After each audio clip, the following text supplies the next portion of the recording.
Hello. Before I start, just a little bit of history about music production and how I'm bringing it basically to the next level. So back in 2006, everybody was using presets, and then Steve Duda got mad and said you can't use presets anymore, so he made Serum, and then everybody started making Serum sounds. But I always had a bit of an issue with it because I thought it's not really real music. I don't feel, unless you're physically telling the speaker exactly what you want it to do at any given point in time. Anything else is cheating. So I have used DC offset to make an entire song. Now, just before I play the song for you, I'm just going to make sure we're all on the same page about what DC offset is. I have muted the track so that it doesn't break anybody's speakers because it is too powerful. So DC offset basically offsets the audio that you're putting through it against the zero crossing. So you would use it to repair certain things, but we're not going to use it for any of that. That's boring. So basically what we're going to use it for is its ability to directly control your speakers. So what you can do with it is you can, if you go this way, that means your speaker goes out. You can see it here on the oscilloscope. And if you go back this way, then the speaker goes up and down. And if your mouse game was really strong enough, you could do it fast enough so that you could get a sound. But because we are not, we're going to take like an LFO here from Bitwig's modulation system. So let's get an LFO here. And then we're going to attach it to the DC offset. Now you can see it's making a nice sine wave there. And then we're going to set this to kilohertz, so it's like at audio rate. Then we're going to unmute this. Then we're going to get a little sine wave deal. That basically opens up the entire world to us. Now we can use the LFO's powerful wavetable section along with its many volume controls, because this doesn't volume control itself, to create music. And let me just play for you the song that I have made with this first, and then we can discuss in detail how I've done it. So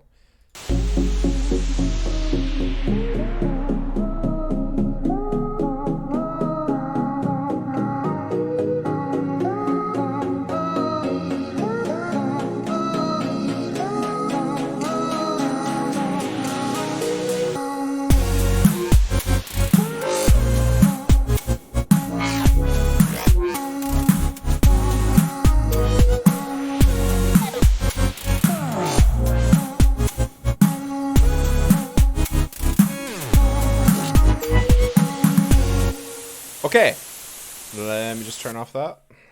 So I've got I forgot to put an envelope on one of the white noise deals, so it keeps making noise.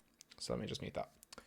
So there are a couple of things to note about this. Every sound in here is DC offset. Okay, I didn't use no drum samples. I didn't use no vocal samples. I did, but the sound you're hearing isn't the vocal samples. It's DC offset. So everything in here is synthesized. Let me just show you, just for proof. Okay, so this is the kick drum. That's synthesized in there. This is the snare. That's like a bunch of DC offsets. Then we've got whatever this sound is, probably a hi-hat or something, or a clap.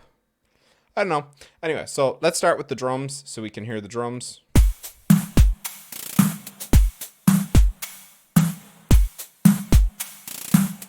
So, how did we make all those sounds? Kick drum is pretty simple. Kick drum is just a sine wave, and then here I've got a pretty weird looking pitch envelope, but all the same, it's a pitch envelope. And then here's my volume envelope. So it's just a sine wave here.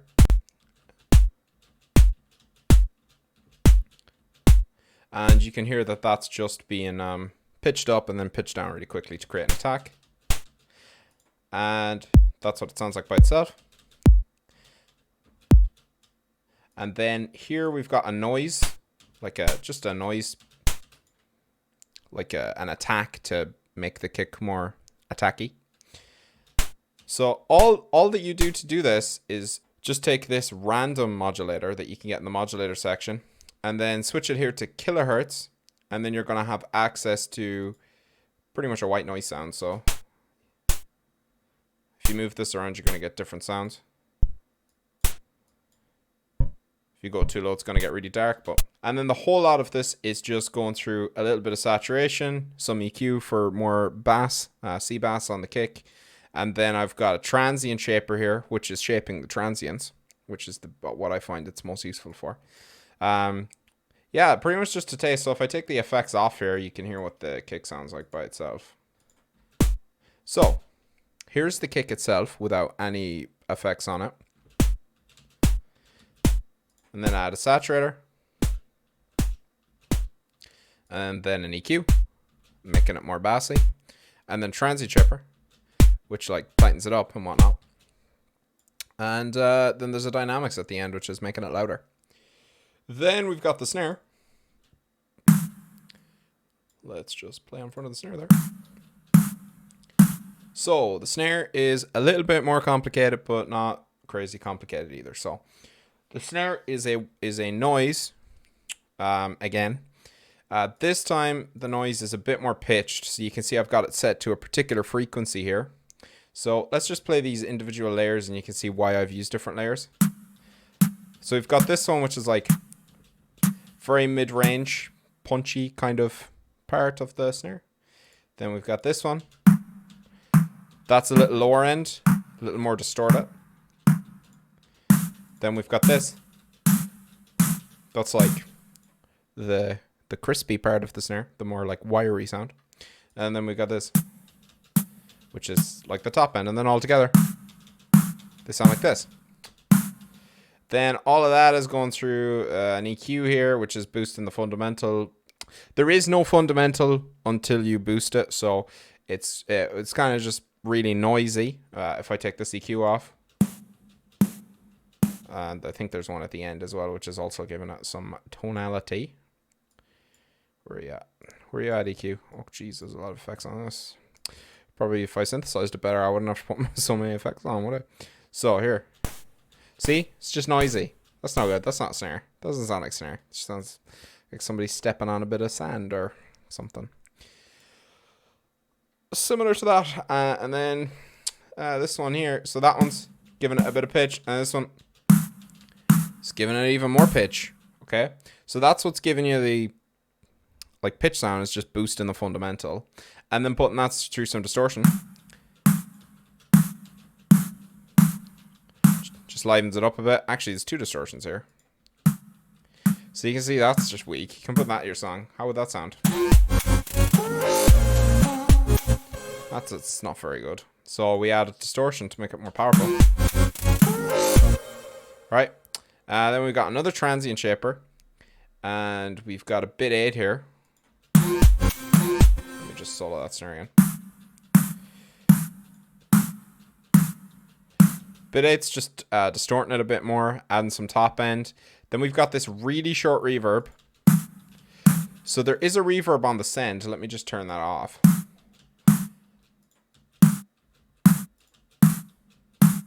This reverb is literally just to make it sound like it's got like a little bit of room around it. It's not really a reverb. It's kind of just to make it sound like it's in a space, sort of, which is what reverb is always for.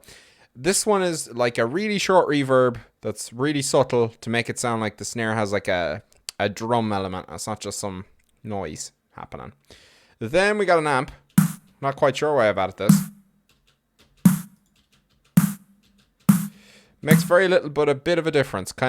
It kind of makes the reverb sound a bit more mid-rangey. Probably a bit over the top putting an amp in there to do that, but that's what I chose. That's what I chose to do. Then we got a whole bunch of hi-hats and shit, which are basically the same thing. So let's just accept this one, which is not the same thing. So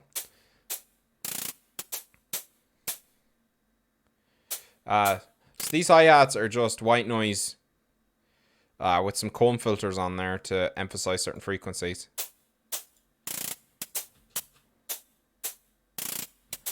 An EQ and some reverb for the same reason as the snare.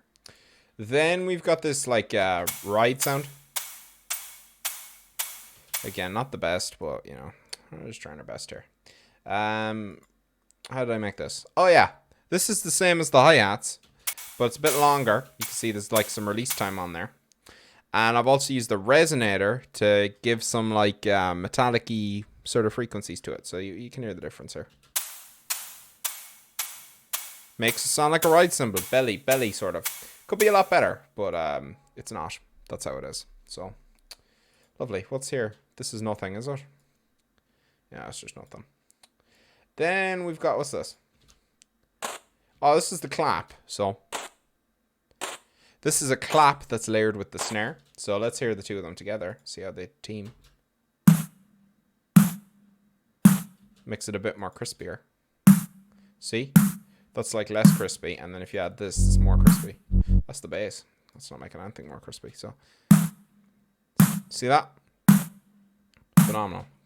One of the best teams to ever do it. So here is the clap. I'm not very good at making claps. I'm not gonna lie to you.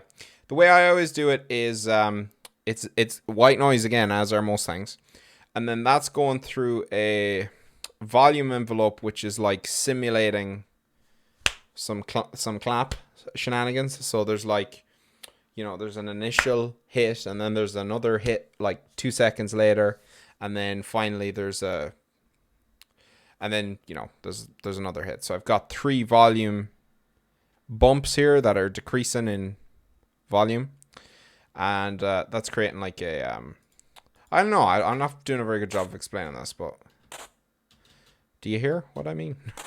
There's like 3 different volume peaks, and it's making it sound like there's a delay on it, but there isn't a delay on it, right? So then let's listen to these other guys. These are like slight variations on the same thing, but they're time shifted with the time shift, even though you can delay envelopes now, but I just didn't do that. Yeah, and they're a slightly different frequency of noise, which I changed up here with the rate. That one's actually more snarey, but yeah, and then together they're like this. And then there's a bit 8 on it. That just distorts it like a lot. And what else is going on here? There's a lot of stuff going on in here. So this isn't a video about how to make claps, and you probably shouldn't learn from me anyway, because my claps aren't very good. There's a transient controller on it that's making the sustain less. There's a high pass filter. There's a low pass filter that says high pass, but is actually a low pass filter. And that's just stopping the really high frequencies from coming in because they don't sound so nice. So it's just cutting out some of those because we don't want them. Emphasizing some stuff here with the EQ, saturating it as always. And then there's a compressor at the end. I've added this for some reason. I must have decided afterwards I just wanted more of whatever the frequency this is. There's a blur here to widen it a bit. And there's a little reverb once again, which is the same thing we've done before with the other stuff. What's this? Oh, this is the bass. Okay, so the bass is a saw wave. That's all it is. It's a saw wave, and then there's some noise mixed in. Like a very small amount of noise. Then, let me just solo this.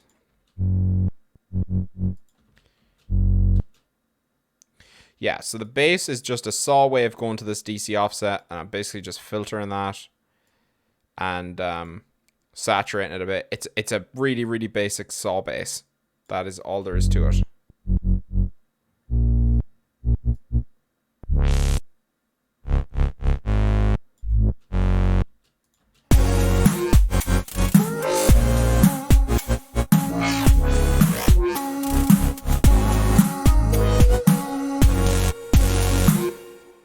So yeah, it's a filtered saw bass.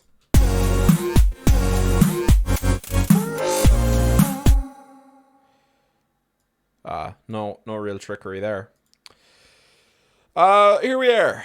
Super saw drop. This is probably the most complicated part of this entire thing.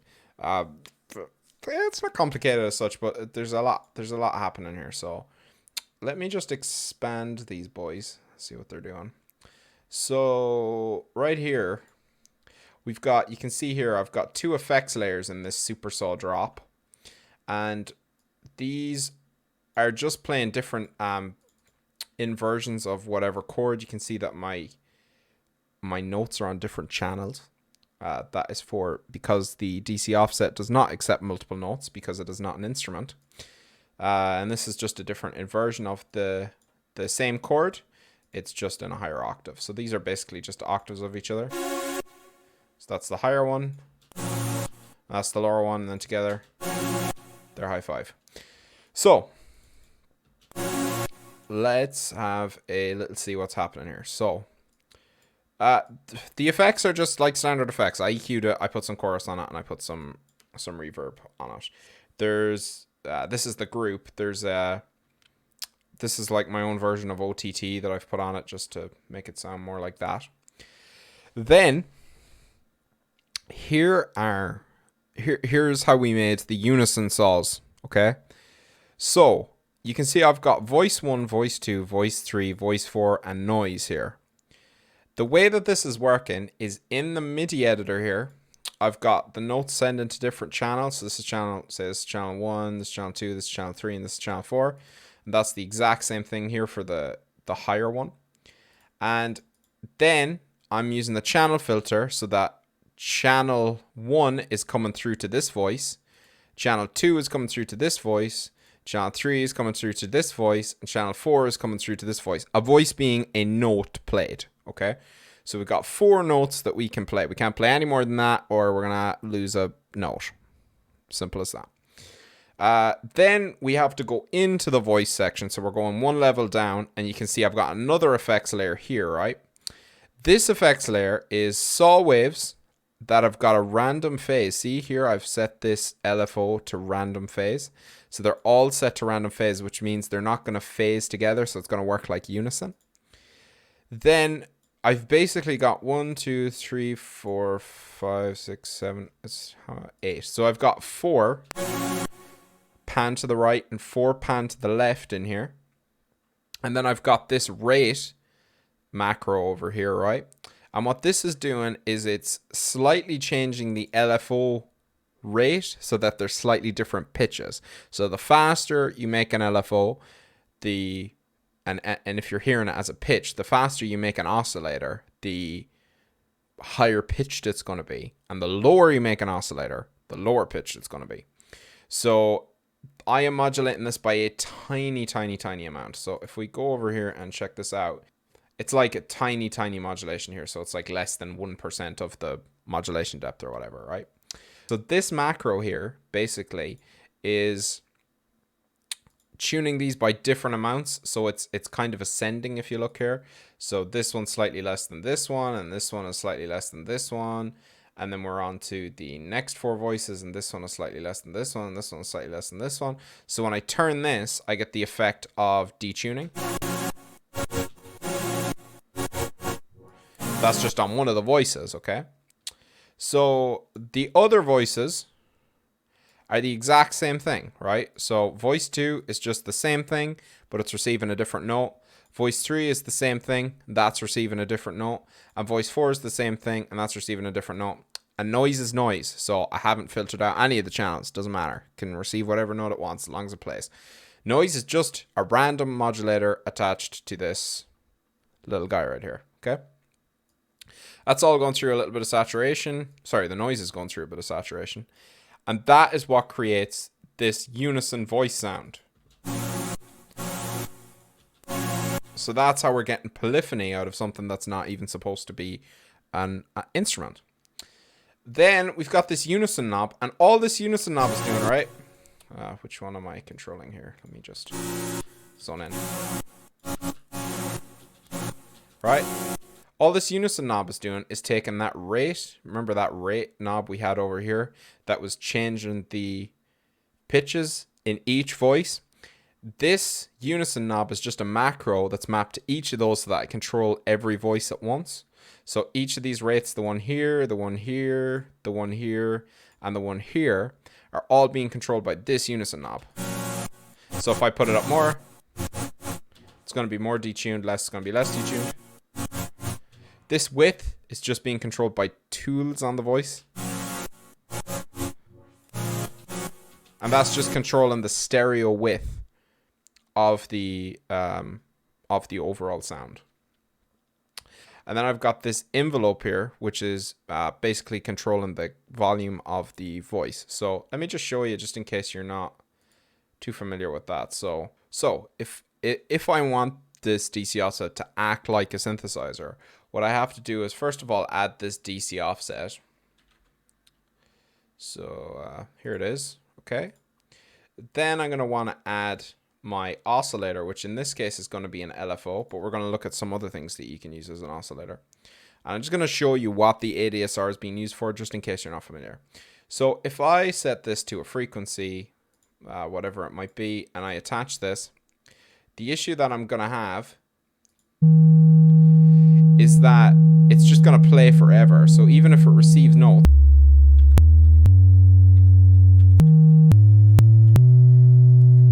so yeah, if I set this to pitch, it's going to receive the note, but it's not going to stop playing because it has no way of knowing when the volume should be turned down. So what we got to do is we've got to take a ADSR here, and we've got to attach this to the volume of the LFO. And then if we attach the volume, when I hit a note, this ADSR is going to control the volume of the modulation, which is creating the sound. So hopefully that makes sense. And that's basically how I made all these sounds. So that's the supersaws. What have we got next? This is, let's see, what are you? Oh, this is a lead. So let's just solo this.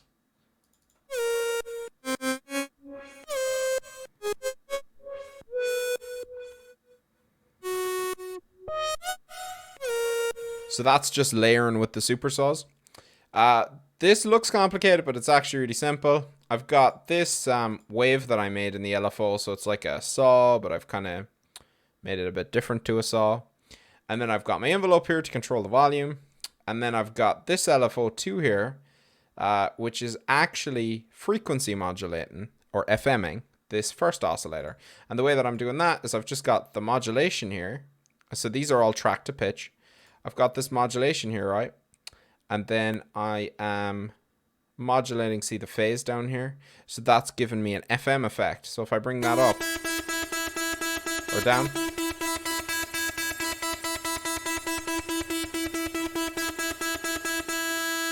we're getting that FM effect, which is the good stuff. That's all that's for. This is the exact same as the first oscillator. It's just an octave up or down, or the same. I don't know why I added this. Initially, it was supposed to be an octave up. Yeah, I don't know why I added. Oh, I'm detuning it. There we go. That's why I should leave notes already on what I'm doing. So what I'm doing is this LFO here is slightly controlling the speed of this one, which is sending it slightly out of pitch with the first one, which is giving me like sort of a pseudo detuny kind of sound. And that's all there is to that one. So then I've just got an amp on here for distortion. Let's take that off. Doesn't sound as good, so I added the amp to make it sound better. Then I've got more distortion. Don't know why. Then I've got a delay. Then I've got a chorus to give it some stereo width. And then finally there's a reverb. And that is everything about that. Then we've got whatever this is.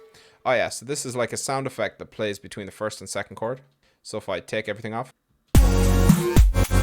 Yeah, so this is like a sound effect that plays between the first and second chord. It's just like a thing that happens for a second. Just to fill things up. This is an example of using the step sequencer as a oscillator. So what I'm doing here is it's basically just a square wave. What I've got here, I've got one going up and one going down and one going up and one going down. You could just as easily have it like this, but I must have wanted to change the octave at some point, and I'm probably just modulating the amount of steps to do that. So yeah, that's all this is. This is just a square wave, and then I'm doing the FMing again with this sine wave here, I think. Correct. So the way that you frequency modulate this is actually where you start. So if I were to, let me just pull up a steps mod here. So if I've got a steps mod here, this knob here controls where we are in the the waveform or the step count. So if you're doing this at audio rate and you move this with another oscillator or LFO, you're effectively doing frequency modulation. And you can use these step sequencers to draw any shape you want. They're even better in the grid because they don't alias in the grid if you use them in the grid. So you can do this to draw any shape that you want, and then you can FM it with another any shape that you want just by doing this little guy here, right here.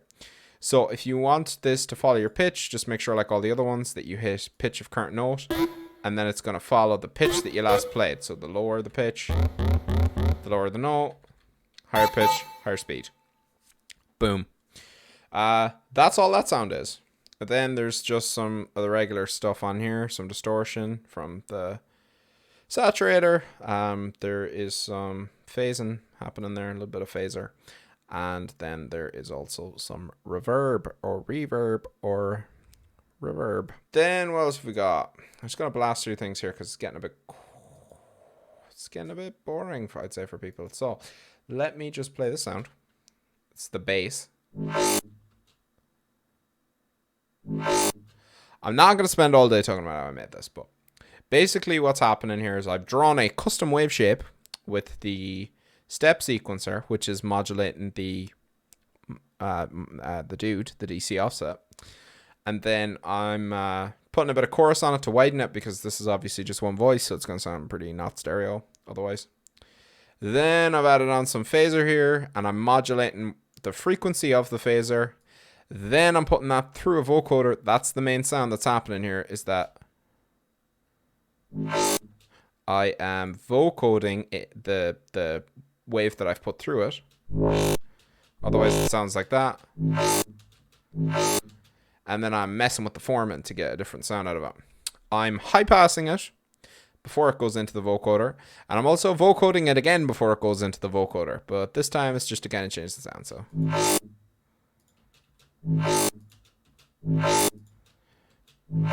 I'm pretty sure I modulate that in a later sound and it changes it up a bit. Some distortion. This is my own little version of OTT, sort of kind of thing. It's just doing that. And then this is a bit 8. And I'm modulating it in because if I don't, I'm just using this to add noise with this dither and a little bit of distortion. But if I don't use this, then there's a little bit of a trail that comes after it from the phaser, and I don't want that involved. So I've taken it out. That is the bass sound. This second bass sound is the exact same thing, slight variation in the waveform, slight variation in the way I'm modulating the vocoder. Otherwise, it's exactly the same. Here are the vocals. Let's just play those for a second. Let me see.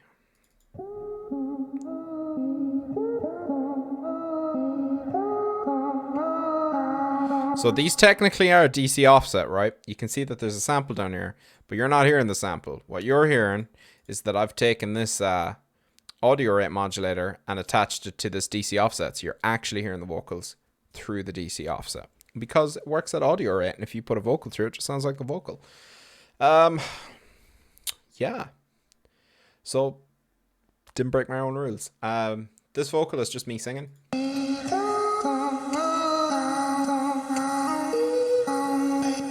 Then I cut it up and turned it into a melody-ish type of thing. I'm compressing that a bit to make it louder. The pitch shifter is here for absolutely no reason. I had planned on doing something cool with that, and then I didn't. This is an EQ that's used to EQ it. A little bit of my own kind of OTT type of majigger again there. Reverb and a low-pass filter. I like to put high pass on all my low pass filters just to fuck with people. I actually don't know why. I think I must have just copied the effect over from somewhere else. Yeah, this is just low passing in the vocal at the start. That's the vocal. Not really much else to say about it. This right here is a sub sweep at the start. So all it is a sine wave. It's being controlled by this envelope, and it's going down in pitch. That's all that's happening. That's all that's happening right there. So I think that's about it.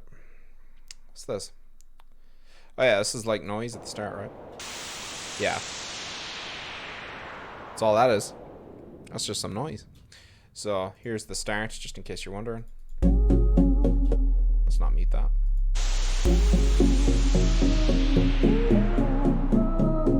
Right. And the only thing we haven't talked about is the pluck. The pluck is the same thing as the super saw for earlier, but I'm playing it in eighth notes, and I need to mute that noise. That's the wrong thing that I muted. No, it's not. Yes, it is. So the only thing we really missed is the pluck. The pluck is the exact same as the super saw that's in the drop, but I'm playing it in eighth notes, so I'm playing the chords like eighth, eighth, eighth, eighth, eighth, and I've added a filter and I've EQ'd it. So there's a low pass filter on there that I'm actually using the EQ for.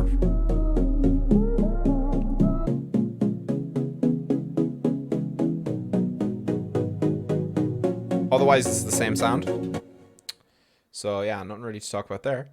And then finally, everything is coming to the sidechain bus, and I like to. In this track, I'm not doing traditional sidechaining. Basically, what I'm doing is I've got these. I made these clips, like these automation clips, in the group that everything is being routed to, and these clips are primarily controlling the volume, so you know I can get those little like volume swells and stuff.